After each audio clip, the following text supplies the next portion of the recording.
Welcome to City Week, ladies and gentlemen. I am your host, Alton West. I'm out on the beautiful West Point Lake here at the Amity Campground, and today I will have guests on from the Troup County Sheriff's Office. Also, I'll have a guest on from the LaGrange Chamber of Commerce. So stay tuned for those interviews coming up in just a moment. Welcome to City Week, ladies and gentlemen. Today we're out at the beautiful campground Amity, and I'm sitting here with the Sheriff of Troup County. I'm sitting here with Sheriff James Woodruff. Welcome to the show.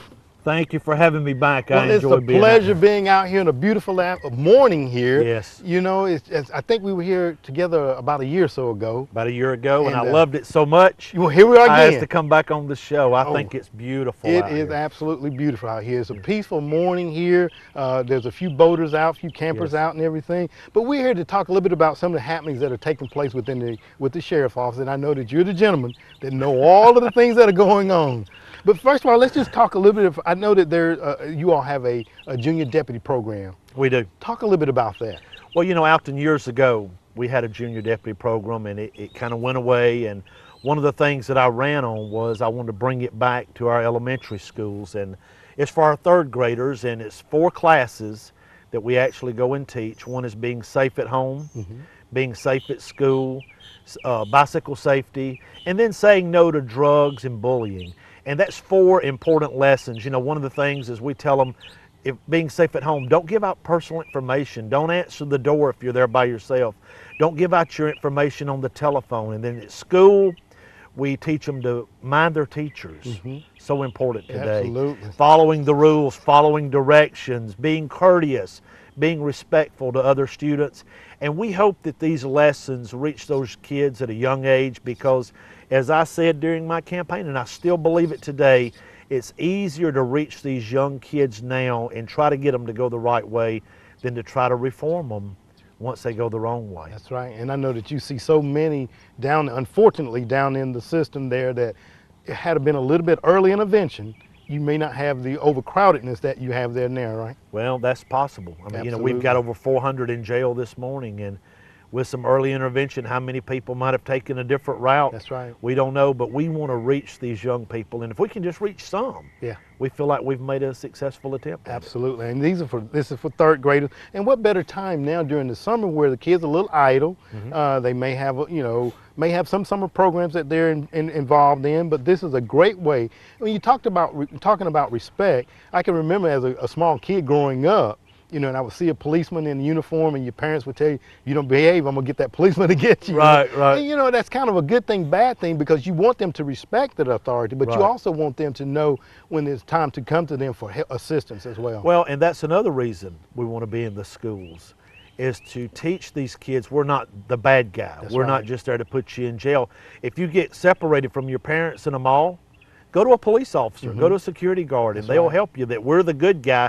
You can come and talk to us. You can tell us your problems. You know, another thing, in the high school at Callaway, we've got a school resource officer, and we want him to be there for 2 reasons: to keep down trouble, but also to be a friend. That's right. To those high school students, to be somebody that they can confide in with problems. That's right. And so we want that to be a twofold street right there, and it works real good for us. Well, very good. And there's so many, I see a lot of the resource officers, and they do a wonderful job. Yes, they do. And the kids remember, and they listen. I think sometimes we think kids don't listen to what we say. They actually listen. Yes, they do. Because you'll see it come back later on. Exactly. And I'll tell you a quick story. George Cotton. I know George very well. George was a dare officer That's for right. years with the sheriff's office, and even now he can go to the mall, he can do a party, he can be somewhere, and kids will come up and say, I still remember when you taught me this, or I'll never forget our class together.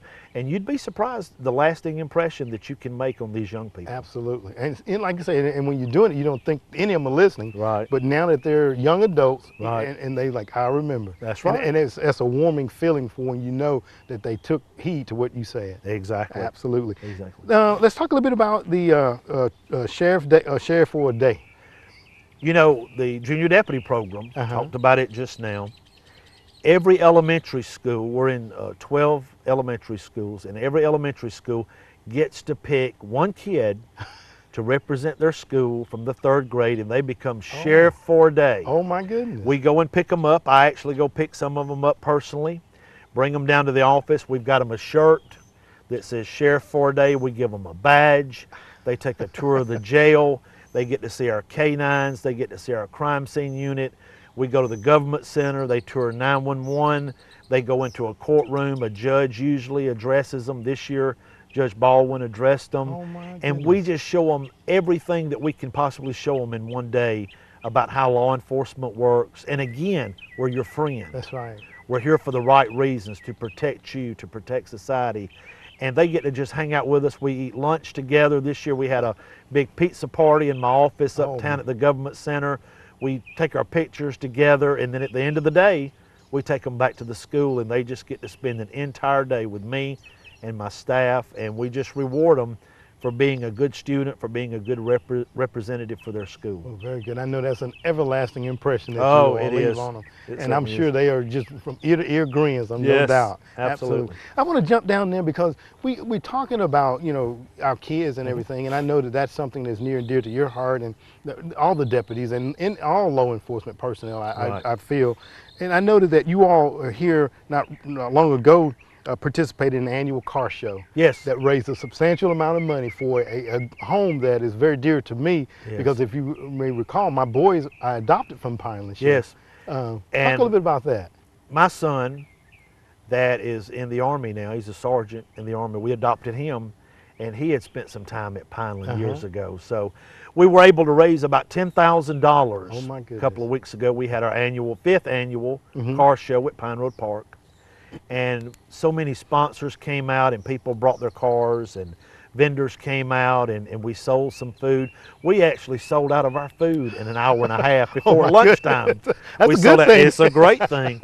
And we raised more money than we've ever raised in the history of the car show. That's great. And gave it to Pineland, and they were able to purchase a van. They had some more money that they got from another county, and they were able to purchase a much needed van to transport those boys around. But for people that don't know, Pineland is a wonderful place that we have right here in Troup County. And a lot of people think that Pineland is a youth detention center, that boys are out there for misbehaving, but that's not the truth. That's right. Absolutely. Those boys are out there because they've been removed from their family due to some circumstances that are not their own. And we want to be able to reunite them with their family. But in the meantime, we want to give those boys a stable, loving, caring environment where they can continue to thrive and grow and become responsible adults. Well, you know, you're saying all that. I have to say that mine now are 30 and 31, and my oldest, he and his wife have 3 kids. So What about that? It was very well worth everything that they went through there, and the nurturing they got at my home as well. So Yes. we say thank you very much for making that generous contribution to Pineland as well. Well, it's our pleasure to be able to reach out. You know, one thing we want to do at the Sheriff's Office is not just talk about it, but do it. And that's be part of our community. That's right. You know, we participated in the Christmas parade this past year, won first place in the Civic Division. My wife and I were in an old Andy Taylor sheriff's car that had the old siren on it. It was a real hit. We got that on loan from Randall Cotton, and we were able to ride in the parade and did a great job on our float. And we just want to get out here and give back. That's you know, we right, want to be part of this community, not just enforcing the law, but being partners Absolutely. with people and try to make it a better place to live and raise our family. Absolutely. And I think when you do that, people see that you is just as much human as they are, Yes. but you have a job to do, and you have been elected to do that, Yes. and that's what they expect of you as well, right? Absolutely. Absolutely. Absolutely. And talking about raising funds, I know that here's another thing that, you know, not only the county, the city gets involved in is Relay for Life. Yes. It's raising money for a good cause, something that we see have perhaps have touched a lot of lives, and you know, personally or people that we know. Yes. And that's the Relay for Life, raise money for cancer. Talk about that for us. We were able to be part of the Relay for Life this year. Lynn Howard from Parks and Rec came to us, and we partnered with Parks and Rec and with Lynn. She did a tremendous job putting that together. We were able to raise almost $900, and this is our first year doing that. So we're looking for that to grow every year. But you talk about our lives being affected by cancer. Of course, I lost my mother to cancer. We've lost coworkers. I know you remember a dear friend of mine, Big Earl Thompson. Oh yes, died absolutely. in his early 30s from cancer. And so it's touched a lot of us. Absolutely. And it's near and dear to my heart and a lot of the people that work with me at the Sheriff's Office. And we just got out there and sold some food and just participated and walked and and had a good time, and we were able to raise that money for a tremendous cause. And again, just being part of our community, That's right. just trying to give back. Absolutely. And it's so fitting. And I, again, have to appreciate all that you all do for that. Talking about cancer and you're talking about losing your mother. I just recently lost my best friend back in April to cancer as well. So it is something in our society that we definitely need to raise money for, to find that cure for. Yes, sir. Absolutely. I want to change gears just a little bit here, Sheriff, if you don't mind, because I know that we have now a new gun law in place. And I know that people may have some questions about where they can carry weapons and things of that nature. Talk a little bit about places that they can carry a gun and what they need to do if they want to get a permit for a gun, if you don't mind. Well, the new gun law goes into effect July 1. We've got a little over a month now, and some of the places they can carry a gun now that they couldn't before, and I've got some mixed reservations about this. Let me say from the outset that I'm all about defending yourself. I'm all about you having the right to carry a gun, protect yourself. But one of the places they've included now that you can carry a gun is in a bar. Oh. And to me, when people go to the bar, a lot of times there's drinking, there's some excessive drinking. That's right. There's fights that occur. And if you've got people in there armed with a gun, I just feel like we're going to end up having shootings in a bar. But the bar owner can allow you to bring your weapon into the bar. If you've got the credentials, you've got a carry permit to do that. You can also now carry in churches. As long as the church gives you permission, the deacons, the pastor or board gives you permission to bring your weapon into that church, you can do so. And again, it's just the freedom to be able to carry your gun. We've had, not here, thank goodness, but there's been shootings in churches. And so there's a lot of people feel the need to be armed in church, and you can now do that.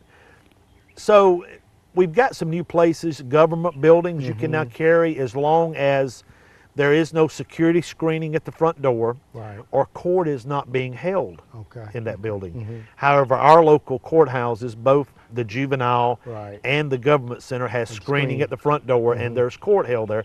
So you still can't carry the guns in there, even if you have a permit. And that's for security of the courtrooms and so forth.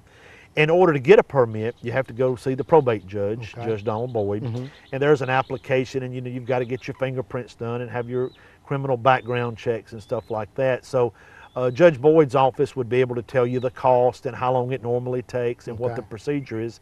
So people that are interested in getting a permit, reach out to Judge Boyd and he'll be glad to tell them. We're, to kind of roll into this, we're going to have our second Citizens Firearms class this Saturday morning at the Sheriff's Office. It's free of charge. If people want to sign up to come, we ask them to call Stuart Smith or call me at the Sheriff's Office, and we'll get them signed up. And we actually bring them in. Judge Boyd talks about the permits, where you can carry, where you can't carry. We talk about gun safety, which is very important. And then we take them up to the range and let them actually fire the gun to see how it feels, how it sounds, how to load it, how to handle it. And it's a 4-hour class, and it's real enjoyable and real informative. Very good. And it's so important that people, with the law going into effect and more people maybe wanting to carry, it's important they know how to properly operate one. Yes, sir. Absolutely. As we get ready to close out, Sheriff, I want to just talk real quickly. I know that I've asked about doing this, and you told me many a time, come do this. The inmate visitation, talk briefly about how that has changed. Well, before you visited through a glass, now we've got a building in the parking lot where before you had to come in and sit down and wait until your turn to go visit. For our senior citizens, they had a long hall they had to walk down, and that was cumbersome for them. Now we've got this building. You make a reservation on the phone. You pull right up, about 10 steps, you're in the building, you're sitting down, you pick up the phone, you're visiting with your loved one, computer to computer. There's one in their cell back there. There's no more face-to-face visits. That helps us cut down on contraband that comes in the jail. But another thing that we're very proud of is if you live out of town and you've got a camera on your computer where people can see your face, you can interlock with our computer system, and for $5 you can get a 20-minute visit with your loved one, so you don't have to drive 4 hours to LaGrange, visit for 30 minutes and drive 4 hours back home. It's real convenient, it's real economical. And so we ask people to give us a call, and we'll tell you how that works. And Very good. we'd love for you to come down and show you how I it used have to to. work Okay. and show you how it works Well, now. definitely, I'm going to have to talk to my crew and tell them we got to get down there. I would love to Now, have you. As we close out, go ahead and give the viewing audience your telephone number, just in case someone has some questions about that, if you don't mind. Sure. You can call me at area code 706-883-1616. That's the Troup County Sheriff's Office. And if I could just say this to the people, it has been my honor to serve as the sheriff of Troup County now for about a year and a half. I hope we've done a good job. I hope we've lived up to our public service, the things that people expect of us. And I just appreciate the confidence that the people of Troup County had in me to elect me, and hopefully continue to have in me as we move forward. Well, Sheriff, I know that you're doing a great job. Anytime I call you, you always get right back to me, and I do greatly appreciate that. Well, and I thank you for appreciate being on the show today. Thank you for having All me. right. Have a great day. You too. Ladies and gentlemen, stay tuned. We're back for more City Week in just a moment. Welcome back to City Week, ladies and gentlemen. Now I'm sitting down with a newcomer to the City of LaGrange. I'm sitting down with the Assistant Director of Tourism, Josh Jones. Josh, welcome to the show. Thank you very much. Glad to be here. Well, it's a pleasure to sit down with you. And I say newcomer, but I think you're a graduate of LaGrange High School. Talk a little bit about yourself, if you don't mind, Josh. Yes, I am a 2005 graduate of LaGrange High School. Proud to be a Granger. I grew up here. I went off and attended Alabama State University, where I was a member of the Mighty Marching Hornet Band as well. I graduated in 2009. And basically I left LaGrange. I came back to LaGrange briefly after graduation, and I landed a job in Miami, Florida. So basically I was in Miami, Florida for 3.5 years doing PR, communication, and social media work. Okay. And then I just decided to come back home and help the community any way I can. Oh, okay. Well, very good. You're a graduate of LaGrange High. I got to say that I'm a graduate of the original Troup High School. Okay. Just want to get that out there, okay? I'll hold that against you. Yeah, okay. Likewise. And Alabama State, my brother is a graduate of Alabama State as well. Awesome. Yeah, absolutely. Proud to be a Hornet. Yeah, absolutely. His sons is going to be attending there starting in the fall of this year as well. Excellent. Now, but I got to ask a question. You were down in Miami. Yes, And you sir. were down in Miami for how long? 3.5 years. And you decided to come back to LaGrange. Yes, sir. Okay, all right. And you were down in Miami as a social media specialist as well? Yeah, basically I bounced around from different, from a top 100 PR agency to a social media PR marketing firm on Miami Beach, where I resided. And also my last position, I was communications manager for the Coral Gables Chamber of Commerce in Coral Gables, Florida. So a very different lifestyle from LaGrange, kind of night and day. But I was well prepared to succeed, and I did very well. Well, very good. And the point I was getting at, you were down in Miami, but you came back here to LaGrange. So evidently there was something that drew you back here to LaGrange. Well, home is home, and you know, this is a unique community. It's not too big and it's not too small, and I've been away for so long, and I just want to come back home and see what all has changed, what all I can do to be a part of this community. I mean, it's good to go places and people know you and vice versa.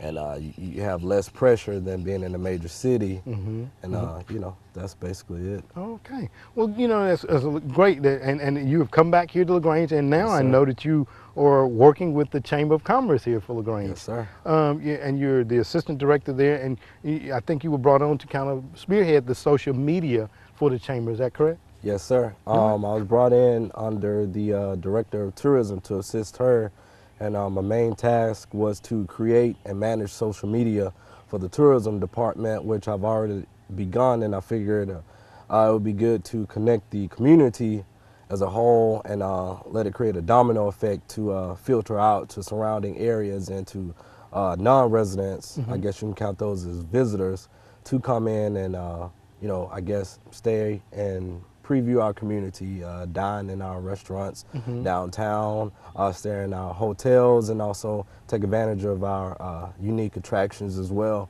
And so far in the past few months, we have over 1,000 Facebook fans, and we're just continuing to grow that. And our social media is Visit LaGrange, and we're on Facebook and we're on Twitter so far. So we're in the first phase of that. And then the second phase, we'll kick off Instagram, and we'll kick off Pinterest as well. Oh man, okay. So a lot of great things we can be looking forward coming out of the things that you're doing. And you're talking about our, visit our town, the attractions and things of that nature. And I just got to ask the question, from the time that you graduated in 2005 and you left and you came back home, what has been some of the significant changes that you perhaps have identified? Basically just getting exposed to the attractions that's been here and the ones that have become a part of this community since I've left and been gone almost 10 years. So taking advantage of Hills and Dales, which is a unique historical piece and a fabric to the town, going back to the Callaways, and also Explorations and Antiquity Center. That's an upcoming and unique attraction as well, and that's a Middle Eastern first century village, and where people can experience a biblical meal in which the times that Jesus lived, and they also have a unique artifact museum in which the Israeli government entrusted us to showcase that, and it's pretty cool because we are one of 7 museums in the world that have these artifacts, and to name a few big names, we're up there with New York, Paris, and Los Angeles, and that's pretty impressive in terms of size and location from where we are. And also West Point Lake, as you see, we're here. It's absolutely beautiful, and I mean it's wonderful, and you can't forget about the Legacy Museum on Main, in which that was the first Troup County Bank, and now it's a museum, and it's also the archives. So that's pretty unique to walk into history as well and to learn more history. Absolutely. And then you have Legacy, the LaGrange Art Museum. Right. Sorry about that. And they have wonderful exhibits as well. So a lot of good things I'm being exposed to where other people either within the community and outside the community can take advantage of. And most events are free, which is a great draw for the community as well as outsiders to come and take advantage and enjoy. There is a number of things that have changed. I can tell, and you just named a number of those things. Talking about the explorations in antiquity, I remember we went out, when I say we, the mayor and council and some of the city staff, we went out one day and had our work session there. And as you stated, and to be able to partake of a biblical meal, very similar to what was offered in the days when Jesus walked the earth and everything.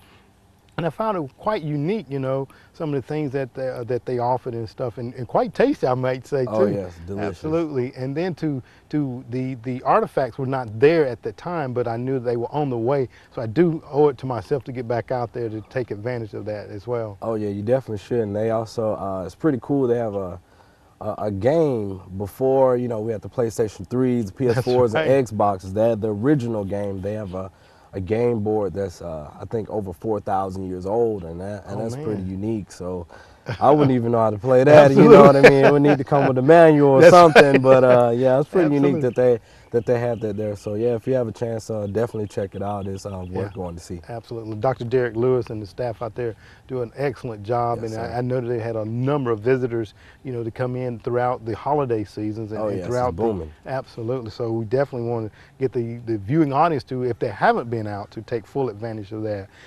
There's some other things that you guys have been involved with, and I know that a couple of weeks ago we had the powerboat race here on the West Point Lake that we're out at today. Talk a little bit about that and the success of that, if you don't mind, Josh. Okay, yeah, that took place on Mother's Day weekend on May 9th through 11th, and we had that out at Pine Road Park at West Point Lake. And we had the APR Super League that came in. They discovered West Point Lake.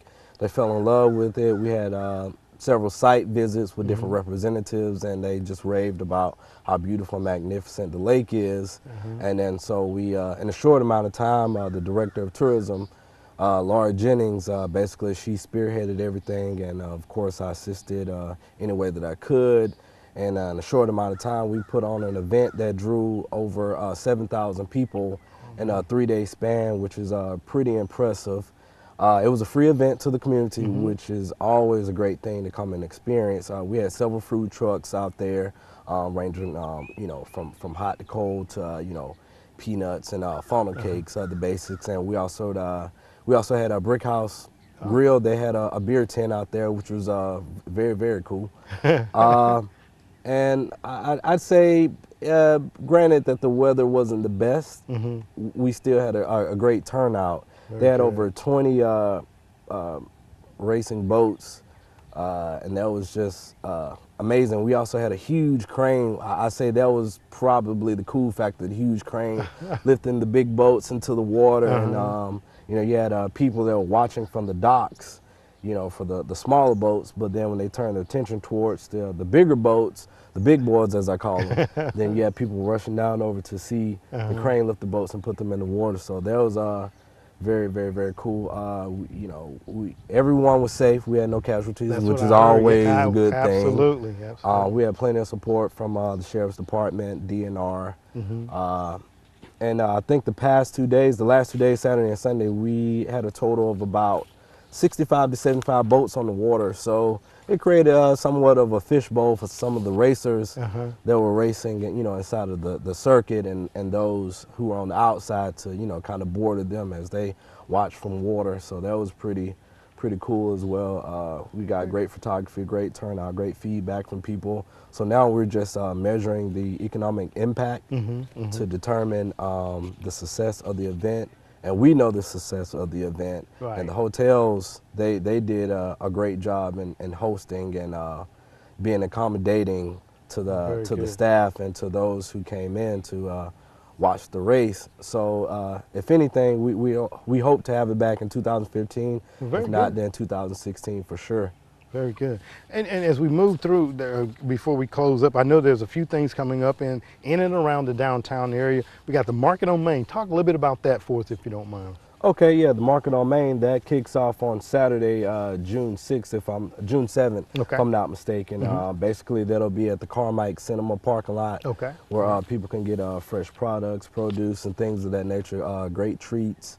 And it's definitely something worth checking out. I went recently when we had our community downtown walking tour on May 2nd, and I got a chance to try some of the products there, and it was very great. Well, very good, very good. And as we close out, I got the Hydrangea Sipping Shop that's going to be also taking place in the downtown area. Yes, sir. That is kicking off Saturday, June 14th, and basically that's put on by Downtown LaGrange, and basically you can shop and sip your favorite wine. And if anybody has any more questions, or if they want to find more information, they can visit downtownlagrange.com, or they can call 706-298-4534 for more information. All right. Well, Johnson, it's a pleasure to sit down with you, and I'm hoping that this will be the first of many opportunities to sit down. Thanks for having me here. Absolutely. Will be more times that we can get, and we're definitely looking forward to some of the things that will be coming forth from the social media side and connecting the community together. So welcome back home, and we're looking for great things out of you too, Josh, okay? Thank you, Alton. I appreciate it. All right. Thank you very much. Ladies and gentlemen, stay tuned. We're back for more City Week in just a moment.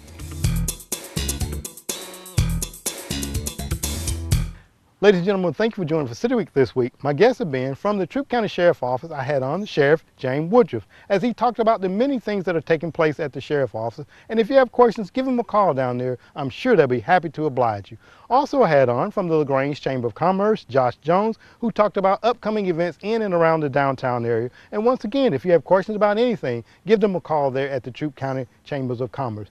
Ladies and gentlemen, I hope that you've enjoyed us from the beautiful West Point Lake. And as always, I want to invite you back for more of City Week.